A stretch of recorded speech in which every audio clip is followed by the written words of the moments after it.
আসসালামু আলাইকুম। সবাইকে সোনামিয়ার নাতি ইউটিউব চ্যানেলে স্বাগতম। আজকে আমি মথুরাপুর পশ্চিম পাড়ার তরুণ সমাজদেরকে নিয়ে একটি ছন্দ বলি।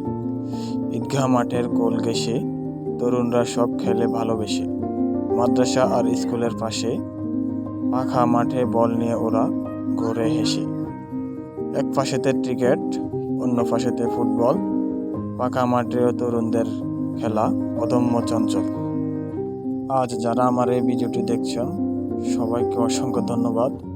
আসলে সারাদিন মাদ্রাসা স্কুল শেষ করে আমাদের এই নতুন প্রজন্মের নতুন তরুণদেরকে নিয়ে বিকালবেলা মাঠে একটু নিজেও শান্তি হই এবং কি তরুণ প্রজন্মকেও শান্তি দেই। আমাদের এই প্রাণকেন্দ্র ঈদগাহ মাঠে প্রতিদিন বিকালবেলা আমরা তরুণ প্রজন্মকে নিয়ে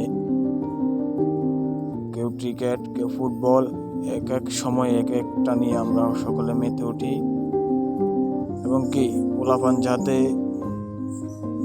অযথা অন্য খারাপ লাইনে না আসে ওই দিককেও আমরা লক্ষ্য রাখি। কারণ বর্তমান সময়ে দেশের পরিস্থিতি, দেশের বিভিন্ন জায়গায় তরুণ সমাজ মাদকে আসক্ত, জুয়ায় আসক্ত, বিভিন্ন গেমে আসক্ত। ওই জন্য আমরা এই উদ্যোগ নিই।